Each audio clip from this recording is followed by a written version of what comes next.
We are really excited to introduce Providence and Patriots. It's 750 pages of primary source stories that show God's hand in American history. Well, we start with Native Americans and what happened to them, to their country, how they felt as they lost it. We go through American Revolution all the way through the War of 1812. Historians call the War of 1812 the Forgotten War because they think it's useless. Well, nobody studies it anymore. But take a look at it. It was first war after the American Revolution. We had our independence, but we didn't have control of the seas. With no control of the seas, there's a problem because very shortly in 1830, you have the restoration of the gospel. If the British control the seas, they're not going to let the missionaries go over, and they're not going to let the immigrant saints come back over. We had to win control of the seas. And when you read in here, the British were absolutely stunned that this little American non-existent navy started off with 6 ships. The British started off with 600, and we beat them, and they couldn't understand why.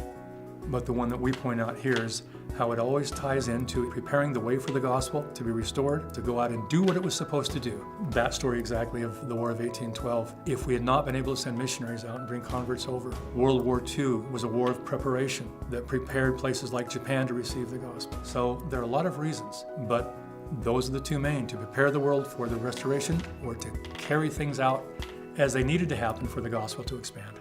And we want them to read the stories. We want them to understand that that's how history really was. But the main reason is this, that these young men and women have an incredible battle to fight. And I always compare it to the 2060 of the Book of Mormon. That here were these young men that had never been in battle before. They had to fight the most powerful army in the world.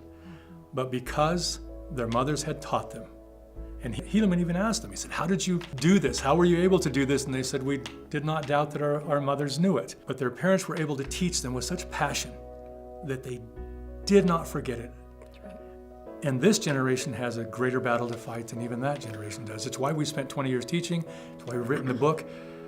We want them to understand that they're never on their own. Well, and I think one of the unique things about this book is the LDS perspective of it, because there are Christian stories out there that, some of you have heard and how that relates in a Christian way, but this one relates them in an LDS perspective because it's all about the preparation, the restoration, and the second coming of the gospel.